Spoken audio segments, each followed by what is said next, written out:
कैसे हैं आप सब लोग। मैं उम्मीद कर रही होंगी कि बहुत अच्छे होंगे और बहुत अच्छे बहुत अच्छे से अपनी पढ़ाई भी कर रहे होंगे। जल्दी लाइव आइए, फिर हम आज की क्लास स्टार्ट करते हैं।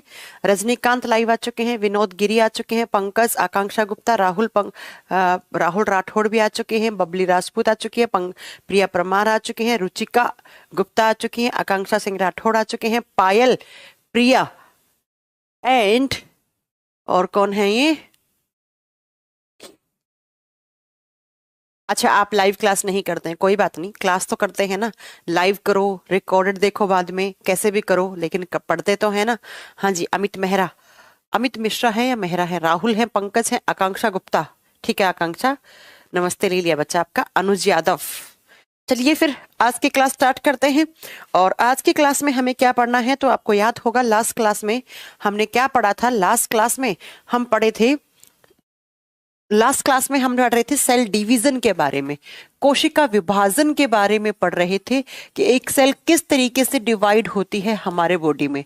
और मैंने आपको पढ़ाया था कि सेल जो है ह्यूमन बॉडी में वो दो तरीके से डिवाइड हो सकती है, या तो वो माइटोसिस के थ्रू होगी, माइटोसिस जिसे हम समसूत्री विभाजन कहते हैं, या वो किसके थ्रू डिवाइड होगी, वो मियोसिस के थ्रू डिवाइड होगी। माइटोसिस या मियोसिस, मियोसिस को कहा जाता है अर्धसूत्री विभाजन। दोनों में डिफरेंस भी नोट करवाया था कि समसूत्री का मतलब क्या होता है और अर्धसूत्री का मतलब क्या होता है। समसूत्री विभाजन, माइटोसिस सेल डिवीजन, जिसमें एक सेल से दो सेल बनती हैं, लेकिन दोनों में क्रोमोसोम की संख्या उतनी ही होती है जितनी पेरेंट सेल में होती है। मियोसिस में एक सेल से चार सेल बनती है, लेकिन क्रोमोसोम की संख्या आधी रह जाती है पेरेंट सेल से। ये मैंने पढ़ाया था, ये सोमेटिक सेल में होता है, ये गैमेट सेल में होता है। देन मैंने बताया था माइटोसिस और मियोसिस सेल डिवीजन की फेजेस कौन कौन सी होती हैं। माइटोसिस के बारे में पढ़ाया था कि पांच आपकी जो फेज होती हैं वो 5 फेज में कंप्लीट होता है। कौन कौन सा। नंबर 1 पे जो फेज आती है सेल डिवीजन की, उसे कहा जाता है प्रोफेज। प्रोफेज में न्यूक्लियर मेम्ब्रेन डिसअपियर हो जाती है, गायब हो जाती है। और उसके बाद क्या होता है बच्चा, नेक्स्ट मेटाफेज स्टेट आती है। और मेटाफेज में क्या होता है, मेटाफेज में जो आपके क्रोमोसोम्स हैं न्यूक्लियस के अंदर, उनके बीच में कॉन्ट्रैक्शन पैदा होता है, और कॉन्ट्रैक्शन पैदा होकर एनाफेज में जो आपके क्रोमोसोम्स हैं वो बिल्कुल ही अलग हो जाते हैं, जिसे तीसरे स्टेज को कहते हैं हम एनाफेज। और 4th पे जो आती है उसे कहते हैं टीलोफेज, जिसमें न्यूक्लियर मेम्ब्रेन वापस से आती है। और 5वीं को कहा जाता है साइटोकाइनेसिस। 5 नंबर पे जो आती है उसे बोलते हैं साइटोकाइनेसिस। और साइटोकाइनेसिस में एक सेल से दो सेल बन जाते हैं। ये बच्चा माइटोसिस सेल डिवीजन था। अब जब मियोसिस की बात करते हैं तो मियोसिस में हमेशा एक पेरेंट सेल से कितनी डॉटर सेल बनती है, एक पेरेंट सेल से 4 डॉटर सेल बनती हैं, राइट। पढ़ाया था ना मैंने कि अर्धसूत्री विभाजन में एक मातृ या पितृ कोशिका से 4 पुत्री कोशिकाएं बनती हैं।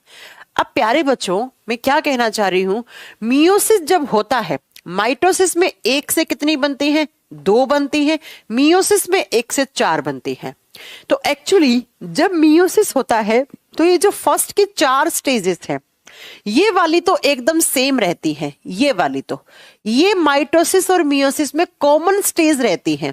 ये इसमें भी आएगा, प्रोफेज फर्स्ट बोल देंगे उसे, इसमें भी प्रोफेज होगा, इसमें भी मेटाफेज होगा, इसमें भी मेटाफेज होगा, इसमें भी एनाफेज होगा बच्चा, एनाफेज स्टेज आएगा, इसमें भी टीलोफेज स्टेज आएगा।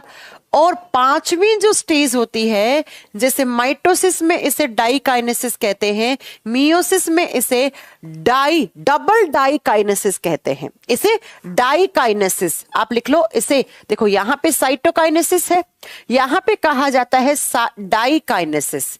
डाई का मतलब है 2 बार सेल डिवाइड होती है। देखो बच्चा, इसमें एक सेल एक ही बार डिवाइड हुई तो 2 बन गई, तो ये हो गया साइटोकाइनेसिस। मियोसिस में क्या होता है, एक सेल से इस तरीके से 2 सेल बनी, अब क्या होगा, ये सेल अगेन दूसरी बार डिवाइड होगी तो 2 से फिर क्या बन जाती है, 4 सेल बन जाती हैं। जैसे मैं आपको इसका एक इमेज दिखाना चाहती हूं, उसको देखिए जरा, एक इमेज दिखाना चाहती हूं मियोसिस का मैं आपको। इसमें 2 बार सेल डिवीजन होता है।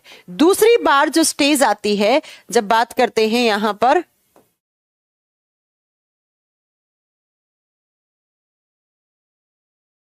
इसमें क्या हो जाता है, 2 बार सेल डिवाइड हो जाती है।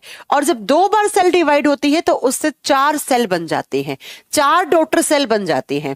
इसीलिए हम इसको 4n सेल डिवीजन भी कहते हैं। ये रहा देखो, ये एक इमेज है। इस इमेज से आप समझने की कोशिश करना कि किस तरीके से मियोसिस सेल डिवीजन होता है। मियोसिस का मतलब होता है अर्धसूत्री विभाजन। देखो इसमें दे रखा है कि प्रोफेज फर्स्ट होगा, पहली बार हुआ प्रोफेज तो फर्स्ट हो जाएगा, दूसरी बार होगा तो सेकंड हो जाएगा। फिर मेटाफेज फर्स्ट होता है जिसमें क्रोमोसोम का सेग्रीगेशन स्टार्ट होता है, फिर एनाफेज फर्स्ट होता है, फिर टीलोफेज फर्स्ट होता है। अब बच्चा वापस से रिपीट होंगी ये चारों, है ना। उसको बोलेंगे प्रोफेज सेकंड, उसको बोलेंगे मेटाफेज सेकंड, फिर एनाफेज सेकंड, फिर टीलोफेज सेकंड, और फिर जो लास्ट में स्टेज आती है उसे बोलते हैं डाइकाइनेसिस। तो कहने का मतलब मैं क्या कह रही हूं आपको, मैं इतनी सी बात कहना चाह रही हूं आपको कि भैया जो यहां पर सेल डिवीजन होता है उसमें जो सेल्स है वो 2 बार डिवाइड होती हैं। किसमें, मियोसिस सेल डिवीजन में 2 बार ये वाली स्टेज वापस स्टार्ट होती हैं। जैसे एक बारी यहां तक हुआ तो इसको बोल देंगे prophase first, metaphase first, anaphase first, telophase first. फिर क्या होगा बच्चा, ये वापस रिपीट होगी। क्या होगा, एक बार फिर से रिपीट होंगी। तो इसको प्रोफेज फर्स्ट, इसको metaphase first, anaphase first and telophase first. फिर ये वापस रिपीट होंगी सेम स्टेज।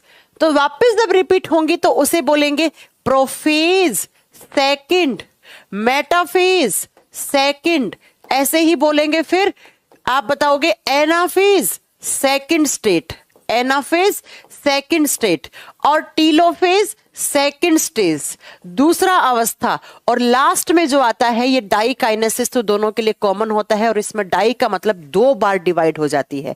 एक सेल इससे डिवाइड हुई तो बच्चा 2 बनी, फिर अगेन ये सेल डिवाइड होगी तो एक और बन जाती है इनसे। तो टोटल यहां पर सेल्स कितनी बनती हैं, इसमें मियोसिस में 4 डॉटर सेल बनती हैं। मियोसिस में टोटल कितनी बनती है, 4 डॉटर सेल बनती हैं। तो जब कभी भी आप इस तरीके से स्टेजेस लिखी हुई देखोगे मिलेगा आपको, ना फर्स्ट लगाए ना सेकंड लगाए, एक बार ही प्रोफेज हुआ, एक बार ही मेटाफेज, एक बार ही एनाफेज, एक बार ही टीलोफेज, और लास्ट में एक सेल डिवाइड होकर 2 सेल में बंट गई। तो इसे कहते हैं माइटोसिस सेल डिवीजन। लेकिन बच्चा जब जब मियोसिस होता है तो ये चारों स्टेज ना रिपीट होती हैं। पहले फर्स्ट टाइम के लिए रिपीट होंगी, फिर वापस सेकेंड टाइम के लिए रिपीट होंगी। तो इससे 2 बनी, इससे 2 बनी, लास्ट में डाइकाइनेसिस हो जाएगा। टोटल डॉटर सेल्स कितनी बन जाएंगी, 4 डॉटर सेल्स बन जाएंगी। कितनी, 4 पुत्री कोशिकाएं बन जाएंगी। तो इसीलिए इसे 2n सेल डिवीजन और इसे 4n सेल डिवीजन कहा जाता है कि माइटोसिस से 1 सेल से 2 बनती है, मियोसिस से 1 सेल से 4 सेल बनती है। इतनी बात समझ में आ गई। अगर एग्जाम में कभी ऐसे क्वेश्चन पूछ ले कि साइटोकाइनेसिस जो स्टेज है वो कौन से सेल डिवीजन की है, माइटोसिस की।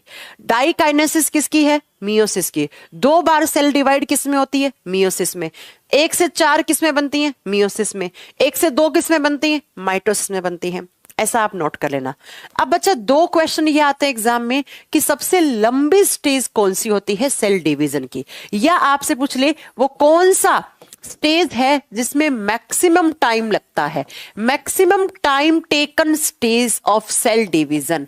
कौन सी अवस्था में, कोशिका विभाजन की कौन सी अवस्था में सबसे ज्यादा समय लेता है, इनमें से कौन सी अवस्था है जिसमें सबसे ज्यादा समय लेता है।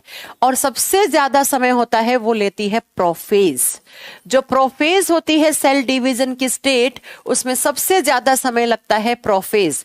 इसीलिए मैंने आपको कहा था कि प्रोफेज जब शुरुआत होती है तो उसे प्रोफेज, और प्रोफेज बहुत लंबे समय तक चलती है तो बाद में इसी प्रोफेज को आगे बोलते हैं लेट प्रोफेज। लेट प्रोफेज का मतलब क्या हो गया बच्चा, लंबी चलने वाली प्रोफेज स्टेट। अब पूछे सबसे कम टाइम लेने वाले, मिनिमम टाइम टेकन, स्टेज कौन सी है, सबसे कम समय इनमें से किस में लगता है, तब आप बताएंगे बच्चा सबसे कम समय लगता है आपकी सबसे लास्ट वाली स्टेज में, जिसमें एक सेल डिवाइड होती है दो में, तो इसे बोलते हैं साइटोकाइनेसिस। इसके अंदर क्या समय लगेगा बच्चा, सब कुछ तो हो चुका है, न्यूक्लियर मेम्ब्रेन वापस आ चुकी है, क्रोमोसोम सेग्रीगेट हो चुके हैं, क्रोमोसोम डिवाइड हो चुके हैं, तो लास्ट में क्या होगा, एक सेल से दो सेल ही तो बनेंगी। तो ये बहुत ही अच्छे क्वेश्चन हैं दो, और इसके अलावा मैं आपको बता दूं दो क्वेश्चन और क्या बनते हैं। नेक्स्ट बनता है, एक आता है कौन सी सेल डेप्लॉइड सेल होती है, डेप्लॉइड को बोलते हैं द्विगुणी कोशिका कौन सी होती है। और एक क्वेश्चन आता है बच्चा, हैप्लॉइड सेल क्या होती है, हैप्लॉइड सेल क्या होती है, ये क्वेश्चन एग्जाम में आते हैं। हैप्लॉइड सेल हिंदी में बोलते हैं एक गुणी कोशिका, एक होता है डेप्लॉइड सेल, एक होता है हैप्लॉइड सेल।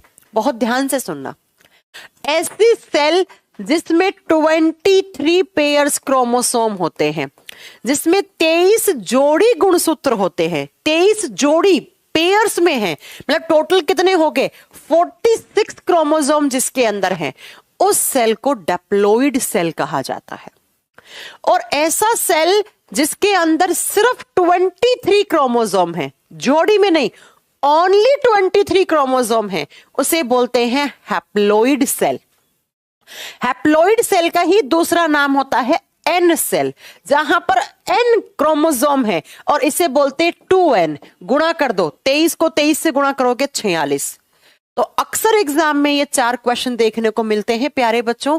क्या क्या क्वेश्चन देखने को मिलते हैं सुनिए, कि कौन सी स्टेज में सेल डिवीजन की कौन सी स्टेज है जिसमें सबसे ज्यादा समय लगता है, प्रोफेज में लगता है। इसीलिए हम पढ़ते हैं प्रोफेज का लेट प्रोफेज, सबसे कम साइटोकाइनेसिस। डेप्लॉइड सेल क्या होती है, जिसके अंदर 23 जोड़ी क्रोमोसोम है, नंबर में 46 है, उसे डेप्लॉइड। जिसमें ओनली 23 क्रोमोसोम है, सिर्फ 23 क्रोमोसोम है, उसे बोलते हैं हैप्लॉइड सेल। मैं आपको एग्जाम्पल देके बताती हूं, बच्चा ध्यान से सुनना, कि जो हैप्लॉइड और डेप्लॉइड सेल है, जो स्पर्म है, स्पर्म के अंदर ओनली कितने क्रोमोसोम होते हैं, 23 क्रोमोसोम है। और जो ओवा है, अंडाणु है, उसके अंदर भी 23 है।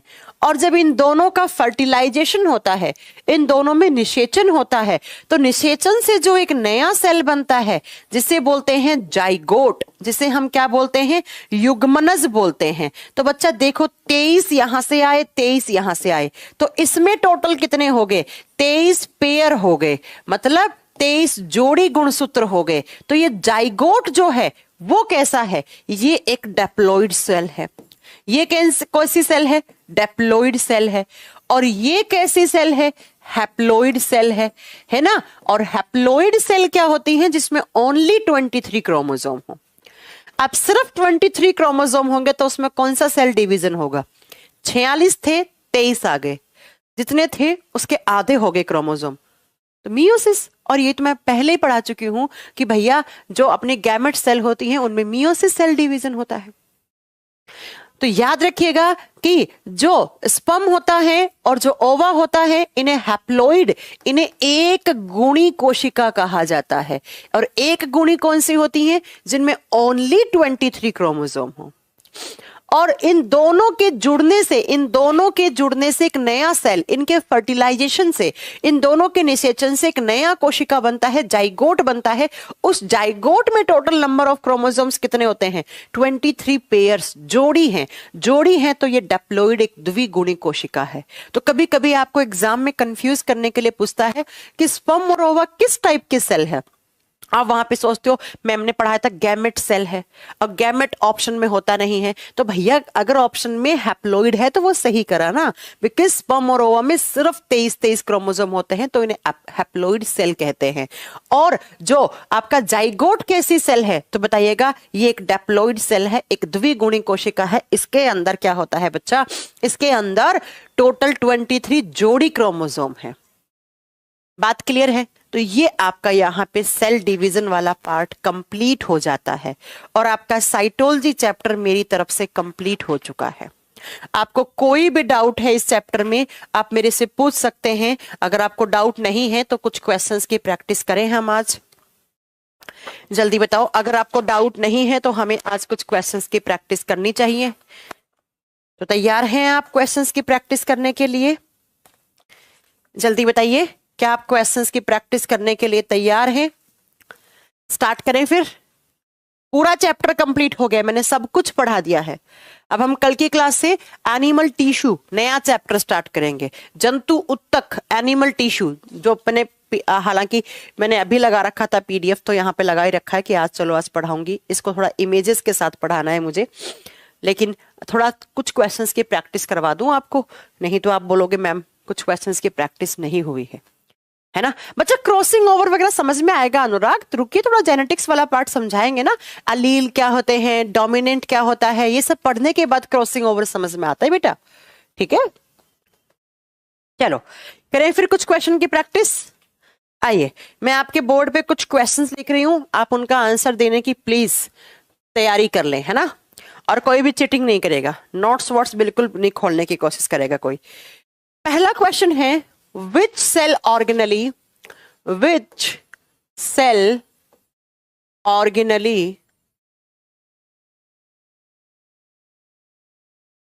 in the cell other than nucleus contain DNA, other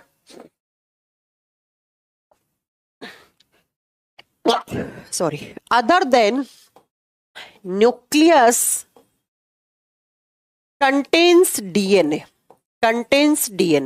question का मीनिंग क्या है? केंद्रक के अलावा कौन से कोशिकांग में डीएनए पाया जाता है? क्वेश्चन ये है कि केंद्रक के अलावा कौन से कोशिकांग में डीएनए पाया जाता है? कौन से कोशिकांग में डीएनए पाया जाता है? कौन से कोशिकांग में डीएनए पाया जाता है? चलो बच्चा ऑप्शन दे, ऑप्शन के बिना ही कर दोगे या ऑप्शन देना पड़ेगा? बताओ। चलो दे देते हैं, ऑप्शन भी दे देते हैं। ऑप्शन नंबर ए में है यहां पर सेंट्रियोल, ऑप्शन नंबर बी में है यहां पर लाइसोसोम, ऑप्शन नंबर सी में है यहां पर राइबोसोम, और ऑप्शन नंबर डी में है यहां पर बच्चा आपका माइटोकॉन्ड्रिया। चलो आंसर करो, न्यूक्लियस के अलावा किसमें खुद का डीएनए होता है? हाँ जी, अनुराग अभी भी गलत आंसर दे रहे हैं। अरे मैंने पढ़ाया था कि न्यूक्लियस के अलावा डीएनए और किसके पास होता है? माइटोकॉन्ड्रिया के पास होता है, माइटोकॉन्ड्रिया के पास होता है। और अगर माइटोकॉन्ड्रिया ऑप्शन में नहीं होगा तो और क्या होगा? क्लोरोप्लास्ट होगा। हरित लवक के पास भी खुद का डीएनए होता है। और यह भी बताया था कि माइटोकॉन्ड्रिया का डीएनए होता है उसे एमडीएनए कहते हैं, और वो गोल गोल घुमा हुआ सर्कुलर डीएनए होता है, एक प्रोकैरियोटिक सेल जैसा, है ना।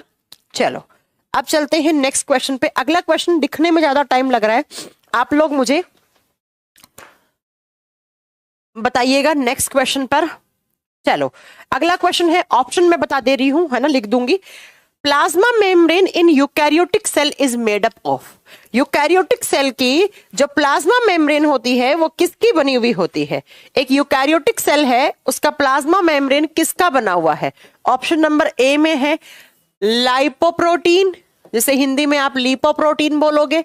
ऑप्शन नंबर बी में है फॉस्फोलिपिड्स, हाँ जी फॉस्फोलिपिड्स।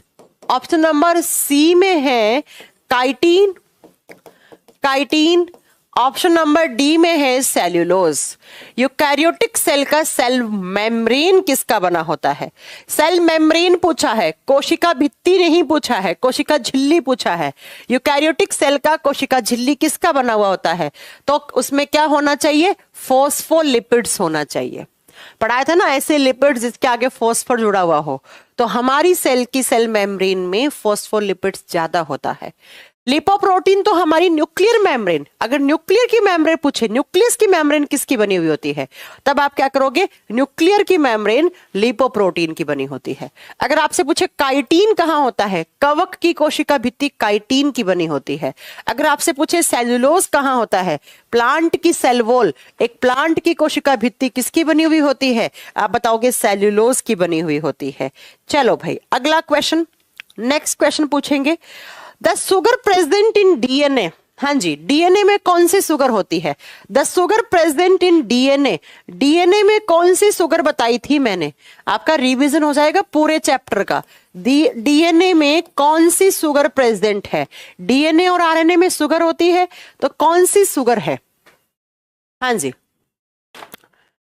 कौन सी शुगर होनी चाहिए, तो डीएनए में होती है बच्चा डिऑक्सीराइबोज शुगर, डिऑक्सीराइबोज शुगर पढ़ाया था ना कि राइबोज शुगर आरएनए में एक होती है, डीएनए में दो, इसलिए इसका नाम पड़ जाता है डीऑक्सीराइबोज। क्या नाम पड़ जाता है, deoxyribose.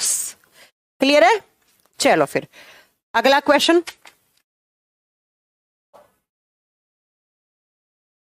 Next question,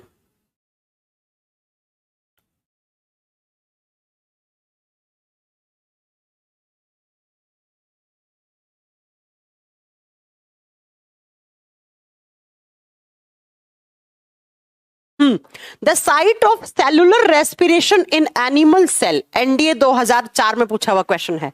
the site of cellular respiration, cellular respiration की साइट कौन सी है, कोशिकीय श्वसन कहां होता है, सेल्यूलर रेस्पिरेशन की जगह पूछी है, कोशिकीय श्वसन कहां होता है, फटाक से आंसर कर दो। ऑप्शन दो, ribosome, mitochondria, endoplasmic reticulum, lysosome, बता दो अब तो बता दो।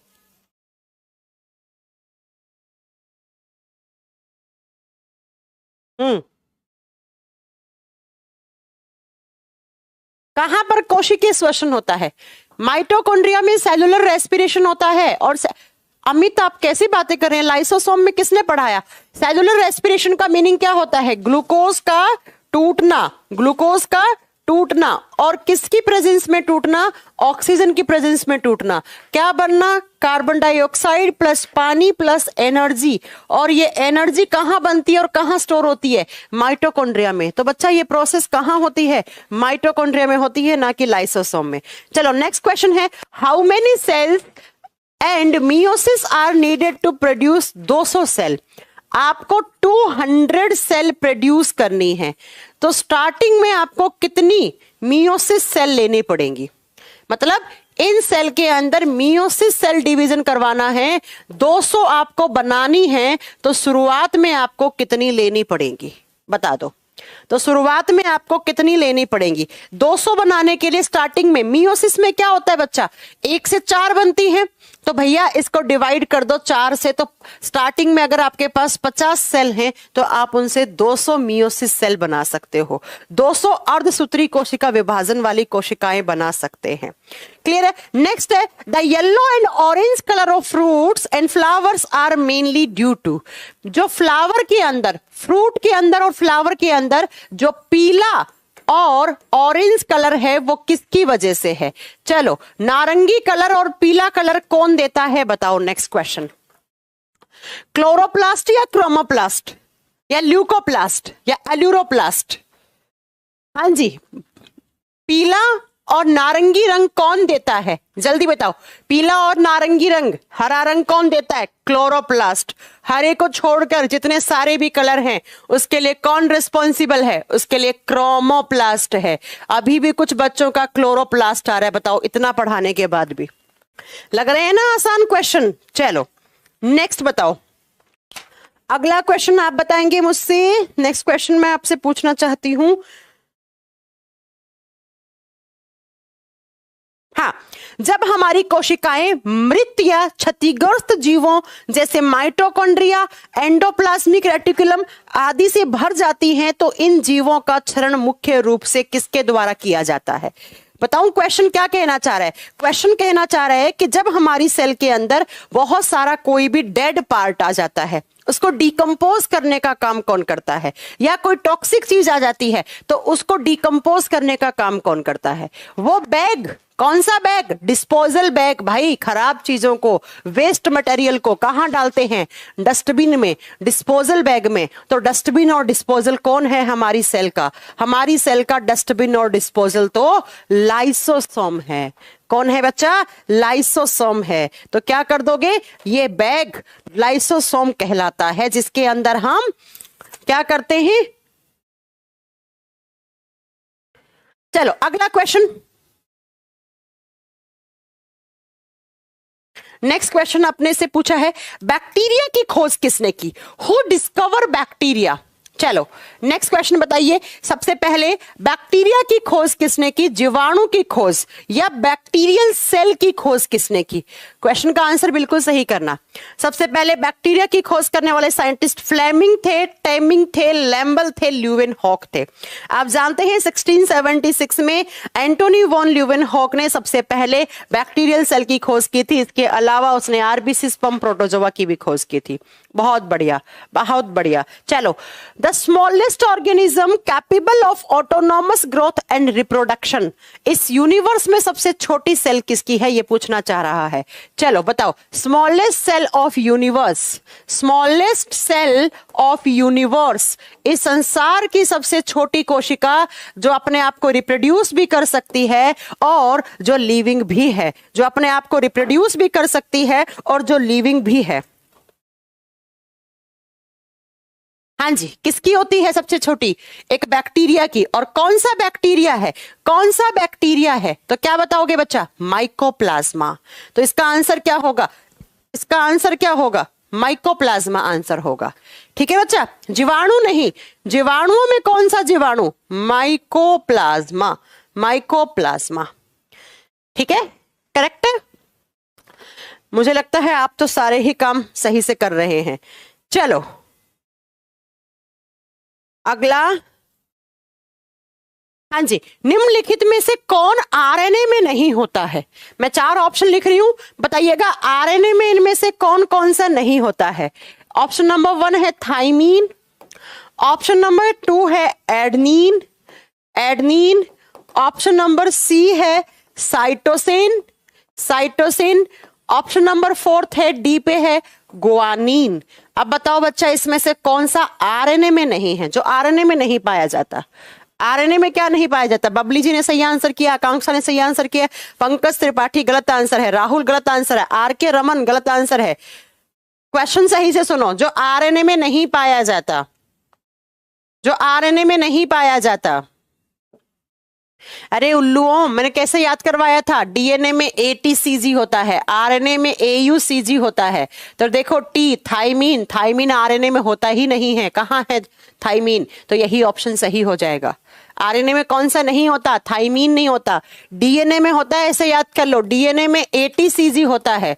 ये डीएनए है, डीएनए में एटीसीजी, आरएनए में एयूसीजी। तो यहां पर थाइमीन दे रखा है, तो थाइमीन तो होता ही नहीं है बच्चा आरएनए में। तो option number A is right answer. चलो अगला क्वेश्चन, नेक्स्ट क्वेश्चन कह रहा है, power house of the cell कौन कहलाता है? आप जानते हैं power house of the cell तो अपना माइटोकॉन्ड्रिया कहलाता है, कोई बड़ी बात नहीं है। चलो अगला क्वेश्चन देखो, change in the base sequence with in the gene. ये अच्छा क्वेश्चन है, सुनो।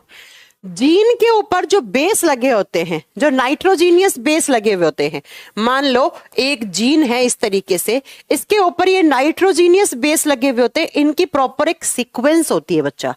अगर ये सीक्वेंस चेंज हो जाती है, अच्छा क्वेश्चन है, सुनना इसको क्या कहते हैं। अगर इन जीन की सीक्वेंस चेंज हो जाती है, आगे पीछे हो जाती है, तो इसे म्यूटेशन कहा जाता है। इसे म्यूटेशन कहा जाता है, इसे उत्परिवर्तन कहा जाता है।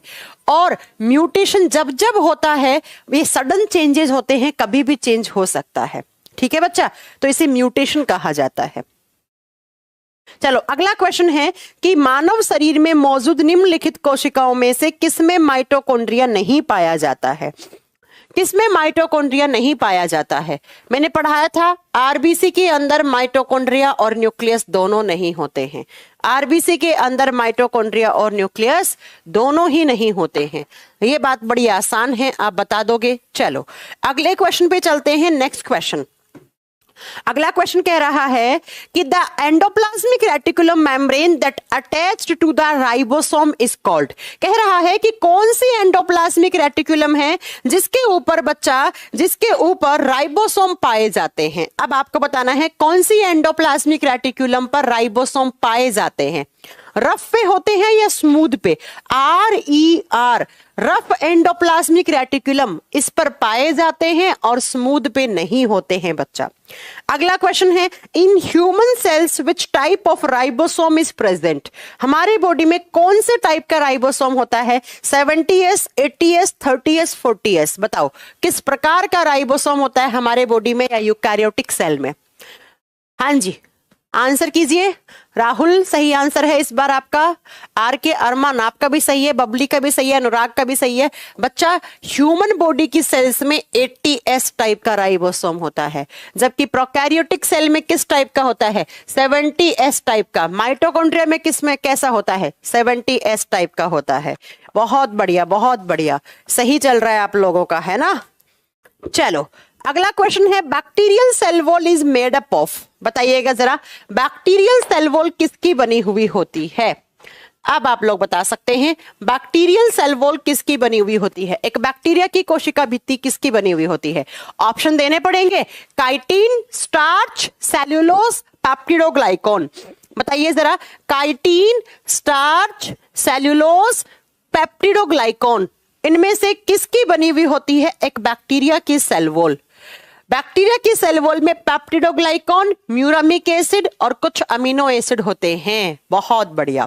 चलो तो अब ये बताओ आपको कैसा लगा साइटोलॉजी चैप्टर पढ़ के? क्या आप इससे क्वेश्चन कर पा रहे हैं? क्या आप इससे क्वेश्चन कर पा रहे हैं? आपको कैसा लगा ये चैप्टर पढ़ के? समझ में आई है कि नहीं आई हैं चीजें? कर पा रहे हैं? अगर आप ऐसे क्वेश्चन कर पा रहे हैं जो मैंने आपको 10-12 क्वेश्चन पूछे हैं, तो बच्चा यही एग्जाम में आते हैं, यही एग्जाम में आते हैं, कुछ नया नहीं आता एग्जाम में। बस शर्त यह है कि आपका कॉन्सेप्ट बहुत अच्छा होना चाहिए, आपका कॉन्सेप्ट बहुत अच्छा होना चाहिए, है ना। तो ये आपका साइटोलॉजी वाला चैप्टर फिनिश हो चुका है यहां पर। बाकी आपको कोई भी किताब मिलती है, सबसे आप प्रैक्टिस करो, प्रीवियस ईयर लगा लो कुछ, है ना, तो आपको मालूम चल जाएगा, है ना। थोड़ा टाइम लगा बेटा, चैप्टर लंबा था। ये चैप्टर हो गया, बीमारियों वाला चैप्टर हो गया, इनमें टाइम लगता है क्योंकि बड़ी चैप्टर है ये। चलो तो अब हम साइटोलॉजी कंप्लीट होने के बाद नेक्स्ट चैप्टर पे पढ़ेंगे हम हिस्टोलॉजी। हिस्टोलॉजी का मतलब होता है टू स्टडी अबाउट टिश्यू, उत्तकों के बारे में अध्ययन करना। और उत्तक किसके? देखो जब मैं आपको बॉटनी करवाऊंगी तब बच्चा देखो, हम में और प्लांट में दोनों में टिश्यू होते हैं। तो अगर जब मैं बॉटनी पढ़ाऊंगी तब वहां पर पढ़ाऊंगी प्लांट टिश्यू, वहां पे क्या पढ़ाऊंगी?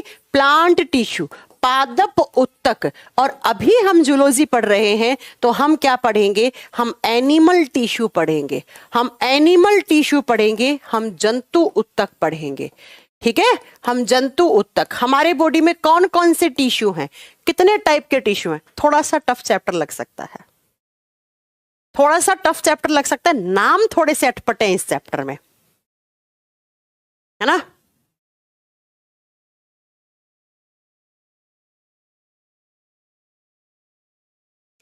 अनुराग बेटा, जब चोट लगती है तो वहां पर सेल्स की डेथ हो जाती है, इसलिए ब्लैक स्पॉट पड़ जाता है, ऑक्सीजन का ट्रांसपोर्टेशन रुक जाता है, आरबीसी मर जाते हैं, इसलिए ऐसा होता है अनुराग बेटा। ठीक है, तो एनिमल टिश्यू क्या होते हैं, कितने टाइप के होते हैं, कितनी कैटेगरी में डिवाइड करते हैं, इनका फोटोज के साथ पढ़ाऊंगी आपको इस तरीके से दिखा दिखा के, तभी याद हो पाएगा ये चैप्टर, नहीं तो भैया ये चैप्टर याद नहीं हो पाएगा। थोड़ा सा मैं आपको एग्जाम्पल दे दे के साथ में ऐसे फोटो के साथ पढ़ाऊंगी तभी आपको सही समझ में आएगा, अदरवाइज आपको ये चैप्टर समझ में नहीं आएगा।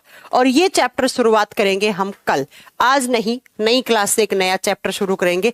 आज आपका होमवर्क ये है कि आप साइटोलॉजी वाले चैप्टर के जितने भी आपको क्वेश्चन मिलते हैं जहां से भी, वो सारे क्वेश्चन आप लगा लेंगे और फिर कल हम एनिमल टिश्यू वाला चैप्टर स्टार्ट करेंगे। कोई टेंशन नहीं है, धीरे धीरे पढ़ो, ऐसा पढ़ो कि उसके बाद पढ़ना ना पड़े, धीरे धीरे पढ़ो, प्रैक्टिस करते हुए पढ़ो, हर एक चैप्टर की प्रीवियस ईयर लगाते हुए पढ़ो, उसके बाद कभी साइंस पढ़ने की जरूरत नहीं पड़ेगी, है ना। तो इस क्वेश्चन, हिस्टोलॉजी का मतलब होता है बेटा to study about tissue. Tissue क्या होते हैं, किसके बने होते हैं, कितने टाइप के होते हैं, हम लोगों में कौन से टिश्यू होते हैं, प्लांट में कौन से टिश्यू होते हैं, ये सब पढ़ना हिस्टोलॉजी है। ये सब पढ़ना उत्तक विज्ञान है। जैसे अभी तक हमने क्या पढ़ा, कोशिका विज्ञान, साइटोलॉजी पढ़ा। तो कल हम नया चैप्टर हिस्टोलॉजी स्टार्ट करेंगे। आज आप इस साइटोलॉजी के सारे क्वेश्चंस लगा लीजिएगा, प्लीज प्लीज प्लीज, ठीक है। जितने भी आते हैं सारे साइटोलॉजी के क्वेश्चन आज लगा लीजिएगा। अब मैं आपसे मिलूंगी कल। नहीं बेटा, नीट का फाउंडेशन बैच के तौर पे यही बायोलॉजी कंप्लीट कर लोगे, अलग से पढ़ने की आपको जरूरत नहीं है।